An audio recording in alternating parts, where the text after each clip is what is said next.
Come on, put 'em together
dimanapun Anda berada. Saya Sanita Winarta. Pada hari ini saya ingin mengajak saudara-saudara sekalian dimanapun Anda berada, untuk kita terbuka hatinya, kita memuji Tuhan dan bersuka karena kebaikan Tuhan yang kita rasakan selama minggu kemarin. Anda siap memuji Tuhan bersama-sama kami? Mari yuk kita lakukan.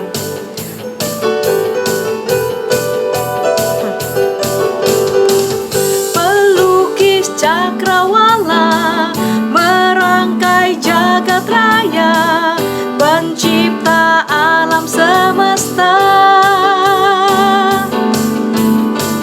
pemilik kehidupan yang sanggup menyelamatkan, dialah jalan kebenaran.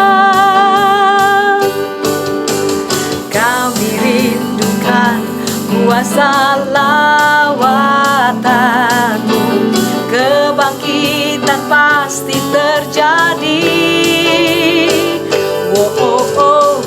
Datanglah dan bertahta, kuat dan berkuasa, saat hati bersatu menaikkan pujian, belenggu dipatahkan, mujizat dinyatakan. Great is our God. Come on, kita tepuk tangan yuk.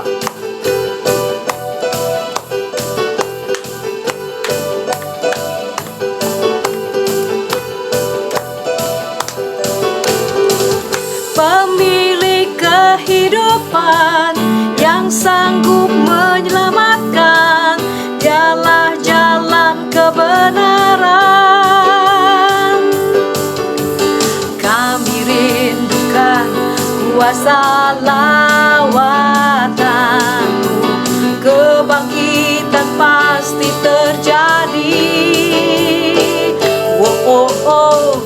Datanglah dan bertahta, kuat dan berkuasa, saat hati bersatu menaikkan pujian, belenggu dipatahkan, mujizat dinyatakan.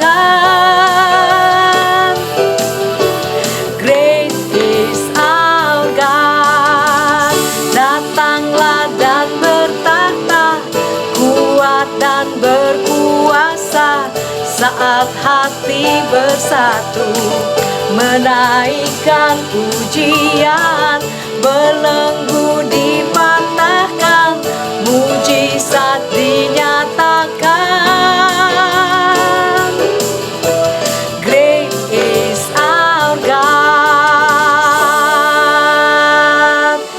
Haleluya. Dia Allah kita yang luar biasa.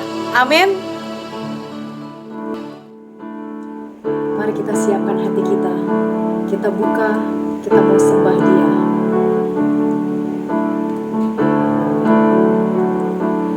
There's a calm that covers me when I kneel down at your feet.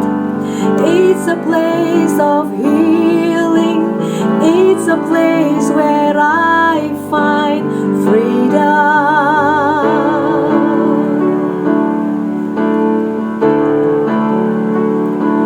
There's a place my eyes can't see, where my spirit longs to be.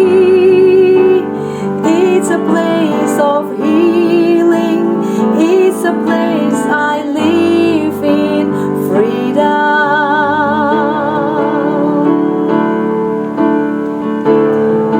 Come on.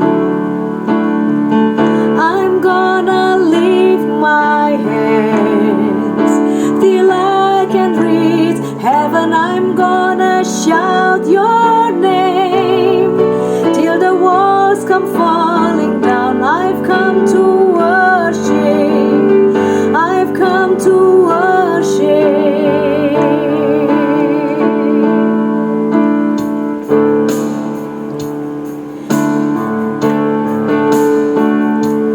There's a love that lifts me in. For you, Lord, my Savior King, breaks the sin that's binding, leads me to a place of freedom. Mari kita angkat tangan kita sama-sama. Come on. I'm gonna lift my hands till I can reach heaven. I'm gonna shout your name till the walls come falling down. I've come to worship. I've come to worship. I'm gonna sing my song like I'm unashamed. I'm gonna shout for joy at the mention of your name. I've come to worship. I've come to worship. There's no one that can bring me peace, that can wash me clean like you, Lord. There's nothing in this world can free me. You save my soul. I'm gonna lift my hands till I can reach heaven. I'm gonna shout your name till the walls come falling down. I've come to worship. I've come to worship. I'm gonna sing my song like I'm unashamed. I'm gonna shout for joy at the mention of your name. I've come to worship. I've come to worship.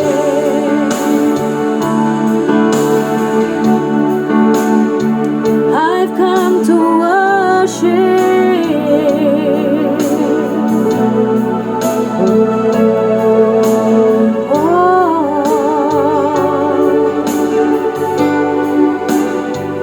We magnify your name, 'cause you are my God, 'cause you are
shout for joy at the mention of your name. I've come to worship.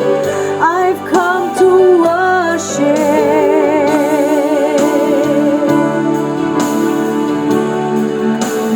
Kudus, kuduslah, kuduslah Tuhan, Allah semesta alam. Kudus, kuduslah, kuduslah Tuhan, surga bumi menyembahmu. Kita sembah Dia. Kudus, kuduslah, kuduslah Tuhan, Allah semesta alam. Kudus, kuduslah, kuduslah Tuhan, surga bumi menyembahmu.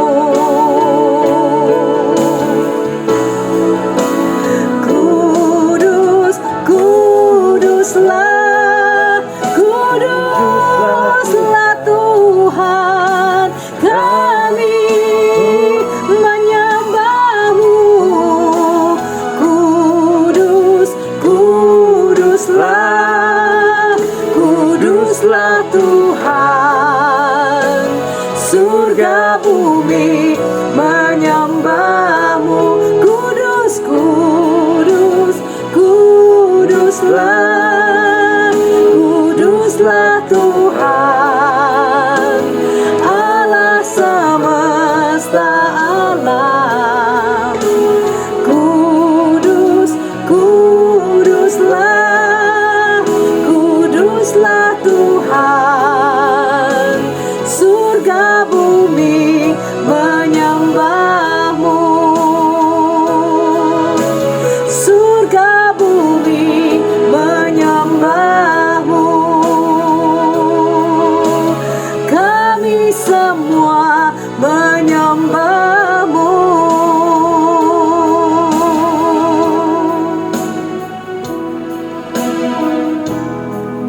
Terima kasih ya Tuhan, Engkau Allah yang kudus.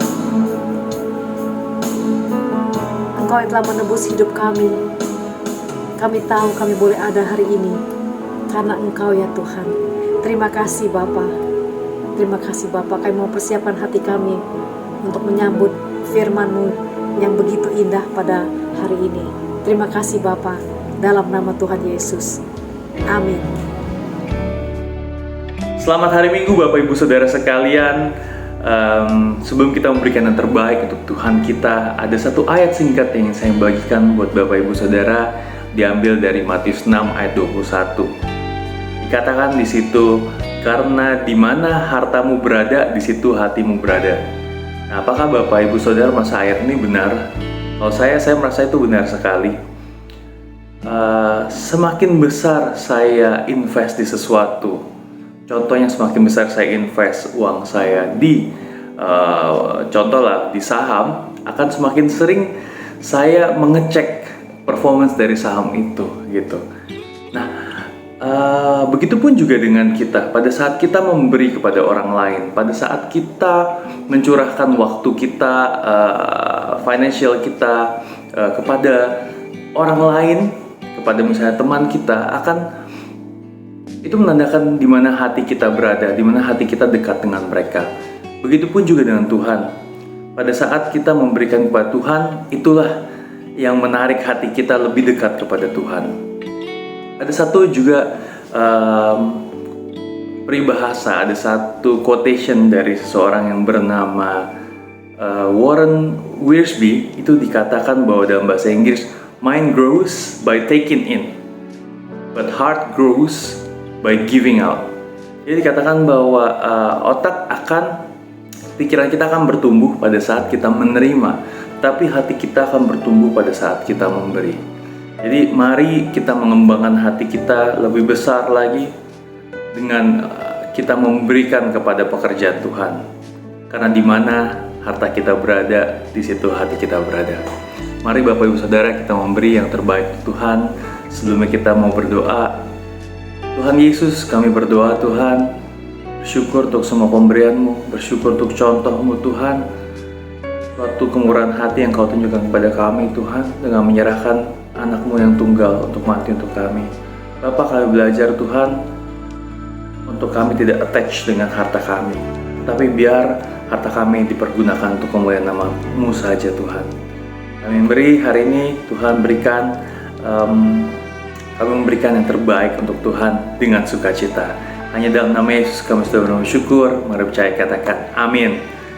Selamat hari Minggu dan selamat memberi Bapak Ibu Saudara sekalian.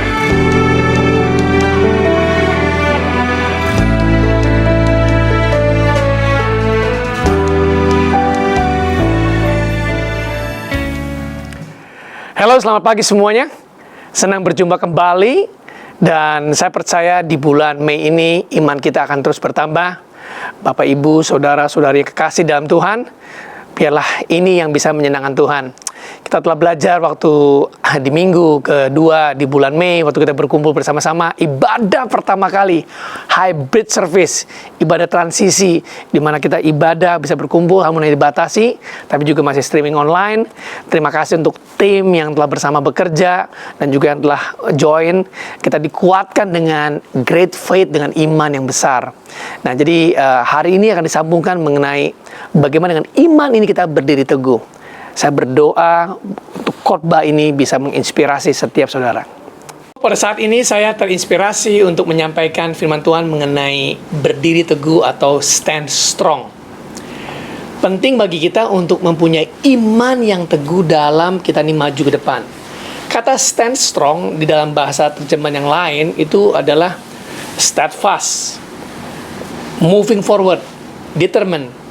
Ini dia mengingatkan saya waktu saya bersama dengan Sanita ada kesempatan kita pergi ke gunung yang paling tinggi, salah satunya itu Jungfrau, dan itu benar-benar tinggi 4.000 sekian, saya nggak ingat detailnya, tapi orang-orang di bawah telah mengingatkan kita kalau pergi ke atas sana pastikan kondisi tubuh kita sehat. Kedua, mesti mengikuti jalur, sudah ada jalur yang mesti diikutin, jadi jangan buat jalur sendiri, karena itu semuanya salju semua, dan kebetulan kita pergi ke sana tuh bulan November, udah turun salju.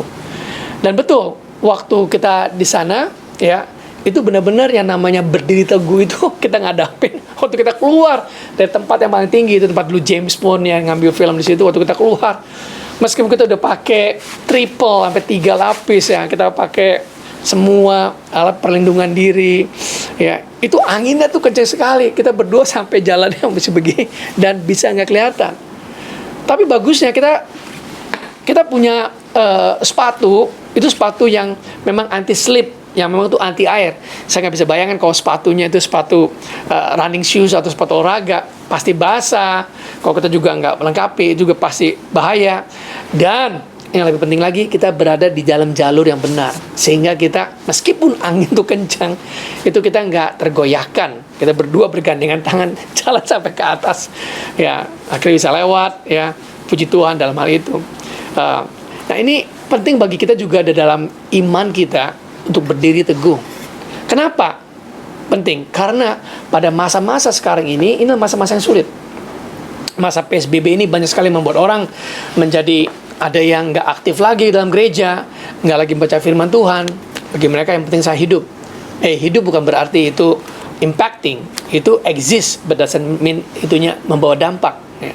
Dan juga firman Tuhan mengatakan pada hari-hari ini, pada hari-hari akhir zaman ini, orang itu jadi mencintai diri sendiri, jadi narsis ya, jadi egois ya, membual ya, nggak menghormati orang tua, dan nggak memperhatikan mengenai soal ibadah ya. Satu kali ada orang bercanda, what kind of fish that flow with all kind of rivers? Ikan apa yang ngikutin semua macam air gitu. Saya mikir ikan apa? Ikan tuna, ikan apa? Ikan salmon. No, dia bilang ikan yang ngikutin semuanya lah ikan yang selfish gitu. Jadi orang-orang egois itu yang ngikutin aja crowd ya. Nggak dibutuhkan apa-apa, sudah nggak dibutuhkan effort, dan yang ngikutin aja. Tapi untuk kita berdiri teguh, itu dibutuhkan satu determination, satu tekad untuk kita berdiri teguh. Penting, saudara. Nah, mari kita lihat dua ayat ini, ayat pembukaan yang bisa menginspirasi setiap saudara. Surat Paulus kepada Korintus dari 1 Korintus 15 ayat 57 sampai dengan 58 dikatakan demikian. Tetapi syukur kepada Allah yang telah memberikan kepada kita kemenangan oleh Yesus Kristus Tuhan kita. Ayat 58, karena itu saudara-saudara yang kekasih, berdirilah teguh, jangan goyah, dan giatlah selalu dalam pekerjaan Tuhan. Sebab engkau tahu bahwa dalam persekutuan dengan Tuhan jerih payahmu tidak sia-sia. Luar biasa, ya. Jadi bagaimana kita bisa berdiri teguh, ya? Simple dari ayat ini katakan, saudara. Yang pertama, ya, yang saya mau untuk memohon pada saudara adalah saudara tahu posisi kita di dalam Kristus. Dikatakan, but thanks be to God who give us victory through Christ Jesus. Tetapi syukur kepada Allah yang telah memberikan kita kemenangan melalui Yesus Kristus. Jadi saudara, kita mau menang, ya. Kita mau sukses. Karena ada sukses yang buruk, ya, ada sukses yang baik loh, ya. Kita mau sukses yang baik, ya, bukan sukses yang buruk. Sukses yang buruk itu apa, saudara? Saudara berhasil dalam keuangan, tapi keluarga berantakan, ibadah nggak diatur. Enggak, saudara. Kita mau sukses yang baik, ya. Kita mau kemenangan dari Tuhan di dalam segala area kehidupan kita. Nah, victory atau kemenangan ini di dalam Yesus dan melalui Yesus perlu kita hidupi dan perlu kita deklarasikan. Kenapa? Karena seringkali kemenangan yang telah diberikan kepada Tuhan waktu Yesus mati kayu salib, dikatakan it is finished, Tuhan telah berikan semuanya kepada kita, seringkali belum kelihatan di dalam hidup kita. Itu sebabnya kita perlu untuk mendeklarasikan, mengucapkan, ya. Kita perlu, saudara, dalam bahasa aslinya mengucapkan, mendeklarasikan apa yang Tuhan katakan mengenai kita dan keadaan sekitar kita. Itu namanya adalah homologio. Homo itu adalah sama, logi itu adalah logos, word, speaking the same word, mengucapkan hal yang sama seperti apa yang Tuhan katakan mengenai diri kita. Jadi itulah iman, saudara. 2 Korintus 4 ayat 13 dikatakan apa, saudara? Karena kita mempunyai roh iman yang sama. Dikatakan, oleh karena aku percaya, aku berkata-kata. Itu Tuhan mengatakan demikian. Demikian juga kami percaya dan kami berkata-kata. Ya, jadi ini adalah roh iman itu, saudara. Jadi iman itu bukannya percaya dalam hati, tapi ada rohnya yang membawa kita hidup itu, saudara. Adalah sewaktu kita ini mengucapkan firman Tuhan. Karena dalam Yohanes 6 ayat 33 dikatakan bahwa the word I speak to you is spirit and life. Yesus berkata bahwa perkataan yang ucapkan kepada kamu adalah roh dan kehidupan. Ibrani 4:12 katakan apa, saudara? Sebab firman Tuhan itu hidup, lebih tajam dari pedang bermata dua manapun. Dia sanggup bisa memisahkan, membedakan antara pikiran dan kehendak. Dikatakan, saudara, bisa dipisahkan dari kehendak kita dan roh kita. Jadi itu sangat sangat powerful, saudara.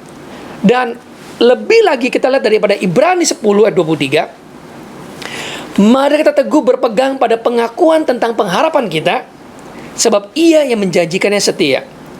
Dalam bahasa Inggrisnya, let us hold fast to the confession of our hope, for he that promised is faithful. Nah, dikatakan profession itu katanya adalah homologio, mengucapkan apa yang sama seperti apa yang Tuhan katakan. Jadi kalau saudara mendapatkan firman Tuhan waktu saudara lagi dalam keadaan sakit, firman Tuhan mengatakan melalui bilur-bilurnya engkau telah sembuh, ya, by his stripe you are healed. Kita perlu mengucapkan, Tuhan Yesus terima kasih untuk mengambil semua sakit penyakit di kayu salib. Meskipun kenyataannya saudara kayaknya masih belum sembuh, tapi kita mesti percaya, saudara, bahwa apa yang Tuhan katakan mengenai kita itu iya dan amin, dan itu telah dilakukan, saudara. Nah, kalau Bapa kita yang baik telah memberikan anak satu-satunya dan dia nggak menyayangkan, supaya kita, saudara, yang jauh dari Tuhan bisa sama seperti Yesus mengikuti jejak dia teladan itu dan bisa mempunyai iman yang sama. Itu tujuannya, saudara. Itu supaya apa janji-janji yang lain, berkat-berkat itu bisa diberikan kepada kita. Kalau anaknya satu-satunya aja nggak disayangkan, apalagi berkat yang lain. Jadi saya percaya, saudara, kalau saudara mengharapkan berkat yang besar, ya, di dalam keuangan, dalam kesehatan, dalam hubungan, di dalam perusahaan, di dalam pelayanan, itu adalah hal yang baik dan Tuhan mau untuk memberikan dan kemenangan-kemenangan itu, ya. Jadi nggak apa-apa, saudara, minta sama Tuhan dan Tuhan senang untuk bisa memberkati saudara supaya saudara jadi berkat bagi yang lainnya. Bagaimana kita bisa memberkati orang lain kalau kita belum diberkati terlebih dahulu? Amin, saudara. Kalau saudara pergi naik pesawat, ya, sebelum saudara, kalau ada turbulensi, gangguan udara, itu mask itu udara masker itu keselamatan itu dikatakan saudara Pak, taruh untuk diri saudara dulu, baru saudara bisa bantu orang lain. Jadi nggak bisa bantu orang lain dulu, saudara belakang, no. Itu prinsip seperti itu, saudara. Kita perlu mengalami dulu, baru kita bisa nunjukin orang lain. Kalau kita nggak pernah mengalami janji Tuhan, mengalami kebaikan Tuhan, bagaimana kita bisa mengatakan pada Tuhan, oh Tuhan itu baik? No, justru in the land of the living, di tempat orang-orang hidup sudah, kita bisa mengalami janji Tuhan. Kalau nggak, hati kita akan gampang untuk putus. Amin, saudara. Jadi itu yang pertama, saudara. Kita perlu untuk mengetahui posisi kita, bahwa kita adalah lebih dari pemenang di dalam Kristus. Yohanes 15 dikatakan apa, saudara? Supaya kita di dalam Kristus dan Kristus dalam kita, supaya apapun yang kita minta diberikan kepada kita. Di luar Kristus, kita nggak bisa melakukan apa-apa. Bisa sih melakukan, saudara, tapi bukan berarti itu berkenan. Ya. Itu artinya kita menjadi Tuhan atas diri kita sendiri. Yesus nggak jadi Tuhan. Nah, Tuhan nggak mau seperti itu. Kita nggak mau Tuhan bilang, oh aku nggak pernah mengenalmu. Tapi Tuhan, kami melakukan ini loh Tuhan di gereja. Tapi dengan cara-cara kita menyenangkan Tuhan. I don't know you. Saya nggak kenal. Kita nggak mau itu, saudara. Saya suka dengan Pastor Howe dari Singapura mengatakan demikian. I'm not afraid of success. I'm afraid of success in things that are not important. Saya nggak takut dengan sukses. Yang saya takutlah sukses pada hal-hal yang nggak penting, yang Tuhan nggak panggil. Nah, jadi jangan sampai kita ini sibuk melakukan hal-hal yang Tuhan nggak minta kita lakukan. Jangan, saudara. Biarlah kita melakukan apa yang Tuhan minta. Yang pertama-tama yang Tuhan minta, saudara, itu untuk kita ini melihat diri kita apa seperti yang Tuhan lihat. Kita tahu siapa diri kita, apa yang Tuhan berikan, dan kemana tujuan kita hidup gitu. Yang kedua, biarlah kita ini jangan goyah atau immovable, tak mudah dipindahkan. Matius 13 ayat 20-21, Yesus berkata mengenai perumpamaan penabur dan benih. Mengenai keadaan hati kita. Dikatakan ada tanah yang baik, yang menerima benih itu menghasilkan 30, 60, 100 kali lipat. Lalu ada tanah yang keras. Tanah yang keras adalah orang yang mendengarkan firman Tuhan, tetapi dia nggak mengerti. Jadi saudara, kalau saudara lagi fokus, lagi dengerin firman Tuhan, jangan terganggu. Karena sebentar bisa hilang, catatannya hilang, saudara nggak mengerti. Gone. Sayang, saudara. Karena ibadah kita ini cuma sebentar, ya nggak lama ya. Jadi pastikan saudara punya catatan, diulang kembali. Dan berikutnya ada tanah yang semak belukar. Itu bicara orang yang menerima firman Tuhan, tapi kemudian dihimpit oleh karena kekhawatiran dan oleh karena kekayaan dunia, sehingga nggak bertumbuh, saudara. Karena bertumbuh bersama-sama tapi khawatir, ya. Karena lawan daripada iman itu khawatir atau takut, ragu, saudara. Nah, kemudian ada tanah yang terakhir yang saya mau untuk bukakan adalah tanah yang berbatu-batu. Apa tanah berbatu-batu? Di ayat 20 dikatakan, yaitu orang yang mendengar firman Tuhan segera menerima dengan gembira, tetapi tidak berakar dan bertahan sebentar. Dalam bahasa Inggris dikatakan apa, saudara? Tidak berakar, for they have no roots in themselves. Jadi mereka itu tidak cukup dalam untuk menerima firman Tuhan. Jadi terima firman Tuhan, ya udah sekadarnya, bolehlah. Ya. Tidak, saudara. Kita ini perlu benar-benar menghargai setiap firman Tuhan. Saudara masih ingat ya di dalam Matius mengenai soal tentara Romawi yang hambanya sakit. Dia meminta para tua-tua orang Yahudi datang dan meminta Yesus datang. Ya, dikatakan, Tuhan, ya, hambaku sedang sakit keras dan sangat menderita. Datanglah maka dia akan sembuh. Dan Yesus berkata, aku akan datang, ya, dan menyembuhkan dia. Sebenarnya cerita cukup di situ, saudara. Tapi hamba ini mengatakan apa? Tuhan, aku ini nggak layak. Karena aku ini seorang tentara. Kalau aku berkata kepada seorang, pergilah, maka dia akan pergi. Kepada satu, datanglah, maka dia datang. Oleh sebab itu, Tuhan, I am not worthy. Ini luar biasa. Seorang kapten itu merendahkan hatinya. Dikatakan, aku nggak layak menerimamu, Tuhan. Ini bukan minder, bukan, saudara. Tapi dia tuh benar-benar menaruh Yesus sebagai Tuhan dalam kehidupannya. Dan dikatakan, Tuhan, berkatalah sepatah saja, maka dia akan sembuh. Dan Yesus tercengang dengan perkataannya, saudara. Ini, saudara, perkataannya, saudara. Perkataan saudara dan saya itu bisa membuat Yesus tercengang. Perkataan saudara dan saya itu bisa membuat Yesus tersenyum sekarang ini. Terus saudara mengatakan, iya, saya lebih dari pemenang. Iya, saya sudah sembuh. Iya, saya mau hidup benar. Iya, saya mau hidup kudus. Iya, saya mau memberi. Itu menyenangkan Tuhan, ya. Tapi bukan hanya perkataan, saudara, juga dengan tindakan, ya. Jadi kuncinya, saudara, bahwa kita ini perlu untuk memegang firman Tuhan dalam hati kita sampai pikiran kita berubah. Amsal 23:7 mengatakan apa? As a man think in his heart, so he is. Nah, dalam bahasa Indonesianya masih kurang jelas. Tapi dalam bahasa Indonesia sangat jelas sekali. Sebagai seorang berpikir dalam hatinya, maka demikianlah ia. Jadi apa yang dalam hati kita itu mesti sama dengan pikiran kita. Jadi cuma di hati doang, tapi pikiran kita juga diubahkan. Kalau kita diubahkan pikiran kita, maka tindakan kita juga akan menjadi sama dengan hati dan pikiran kita. Jadi kalau hati kita doang megang janji firman Tuhan, tapi pikiran kita nggak berubah, nah disinilah bentrok, saudara. Antara roh dengan jiwa, pikiran kita ini bentrok. Itu sebabnya kita perlu untuk merenungkan firman Tuhan. Ya, jangan sampai kita seperti orang yang panahnya berbatu-batu, terima sebentar, girang, gitu ya, ibadah, tapi tahan sebentar aja. Waktu ada pencobaan atau orang mengolok-olok dia, nggak tahan, saudara. Nah, bagaimana kita bisa tahan?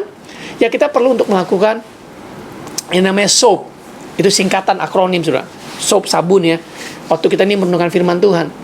S yang pertama adalah scripture, ayat. Jadi kalau kita baca satu perikop, carilah, saudara, dari satu perikop, dari satu pasal yang banyak sekali ayatnya, cari satu ayat itu yang menarik, that catch your attention.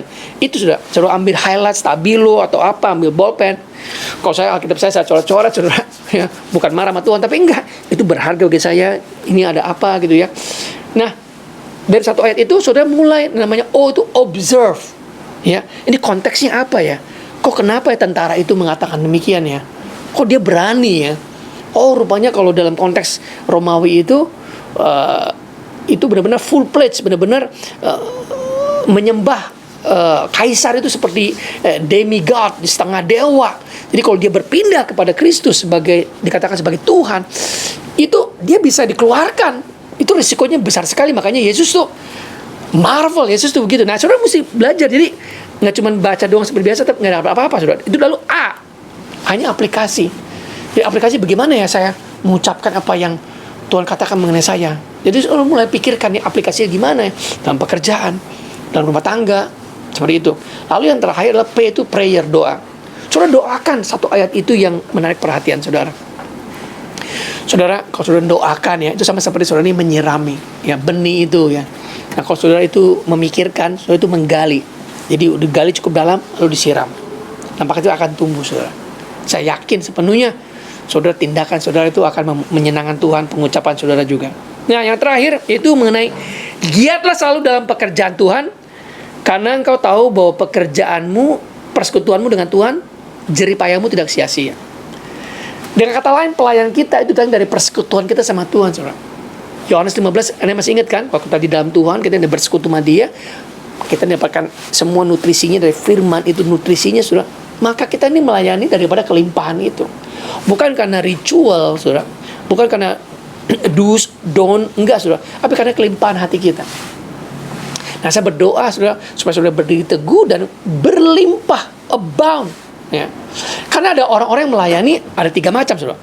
Ada orang melayani kalau punya waktu. Nanti ya, pastor, kalau saya ada waktu baru saya melayani. Ya. Nanti ya, gitu ya. Jadi namanya kan volunteer, sukarelawan. Ya suka-suka loh katanya gitu. Bukan meledek, bukan, saudara. Tapi ada orang yang melayani demikian, saya mengerti. Tapi ada juga orang melayani oleh karena visi yang diberikan oleh pemimpin. Oleh karena apa yang pemimpin lakukan, menjamah hatinya untuk sama melayani. Ya. Tapi yang terakhir ini saya mau katakan, ada orang yang melayani oleh karena dia tahu Tuhan panggil dia dalam gereja lokal tersebut. Saya tahu bagian saya ini adalah sebagai tangan di sini. Saya tahu. Ya, jadi dia kalaupun dia ini melayani, Tuhan akan adalah hamba-hamba yang tidak berguna yang dipanggil untuk melayani. Ini orang kayak begini yang melayani. Ini sama seperti tentara Romawi. Tuhan, aku ini nggak layak, Tuhan. Tapi ucapkan saja. Nah, kadang-kadang kita orang-orang karismatik itu kayaknya luar biasa. Bahkan Tuhan diatur-atur sama kita. Tuhan kerjaan ini Tuhan. Iya, ada waktunya sih untuk kita commanding ya. Ya, tapi kita mesti tahu Tuhan tuh mau pertama-tama tuh bersekutu dulu. Dan jangan sampai kita datang sama Tuhan oleh karena apa yang Dia bisa lakukan untuk saudara dan saya. Ya, not only what He can do for you and for me, but for who He is. Karena 2 sifat Allah yang tak terabaikan, bahwa Allah itu selalu baik, bahwa Allah itu kudus. Itu sebabnya kita jangan menggampangkan mengenai kekudusan Allah. Kalau kita datang sama Allah, biar kita datang dengan takut akan Tuhan. Ya. Tapi dengan berani bukan berarti kurang aja, saudara. Kita tahu siapa diri kita, tadi dipanggil sama Tuhan untuk bersekutu, maka persekutuan ini bisa menghasilkan namanya saudara aliran yang luar biasa dalam kehidupan kita. Nah, saya percaya kalau saudara melakukan hal demikian, iman saudara itu teguh. Nah, meskipun angin kencang, meskipun badai salju, ya, saudara tetap tahu ya kemana saudara melangkah, nggak tergoyahkan. Amin, saudara. Nah, saya berdoa untuk firman Tuhan ini bisa menjadi berkat bagi setiap saudara. Iman saudara berdiri teguh, tidak gampang digoyahkan, dan terus bersekutu dengan Tuhan, menghasilkan persekutuan dan menghasilkan jerih payah yang nggak sia-sia. Saya percaya kalau kita melayani Tuhan, pasti ada upahnya. Karena Allah itu ada, dan Tuhan memberikan upah kepada orang yang sungguh-sungguh mencari Dia. Dikatakan demikian, saudara. Mari kita berdoa. Kalau saudara pada saat ini merasa imannya lemah, kurang teguh, angkat tangan saudara pada saat ini. Bapak, aku berdoa di dalam nama Tuhan Yesus untuk setiap saudara-saudara kami yang merasa imannya lemah atau kurang, dijamah pada saat ini bahwa Tuhan Maha Pengasih, Maha Penyayang. Tuhan rangkul kembali saudara-saudara kami untuk mereka bisa mengalami aliran air sungai yang hidup, bahwa persekutuan dengan Engkau tidak akan pernah sia-sia. Terima kasih ya Bapak, Engkau mengasihi mereka pada saat ini. Kalau ada saudara pada saat ini yang mau menerima Yesus sebagai Tuhan dan Juru Selamat, saudara telah jauh dari Tuhan, buka kedua tangan saudara pada saat ini. Bapa, dalam nama Tuhan Yesus, dan setiap orang yang membuka tangannya, membuka hatinya, pikiran, dan juga pada saat ini juga keberadaannya, biar Roh Kudus menjamah, darah Yesus menebus, mencuci semua dosa dan kesalahannya di dalam nama Tuhan Yesus. Terima kasih Bapa. Selamat bagi saudara yang menerima Tuhan Yesus, dan juga bagi saudara yang telah dikuatkan. Saya percaya setiap saudara pada hari ini mendengarkan firman Tuhan yang segar, dan saudara siap untuk minggu depan bersama-sama melayani Tuhan, berdiri teguh. Amin, saudara. Mari kita merasa terima berkat. Angkat dua tangan saudara, kasih pada Allah Bapa, persekutuan dengan Roh Kudus, dan dari Yesus Kristus mencucikan setiap saudara. Saudara dijauhkan dari segala mara bahaya, dari segala malapetaka. Berkat Tuhan mengalir dalam kehidupan saudara di dalam Tuhan Yesus. Dan yang percaya katakan sama-sama, amin. Terima kasih untuk punya kesempatan melayani saudara, dan sampai berjumpa kesempatan akan datang dari Joshua Winarta. See you all. Come on, put them together.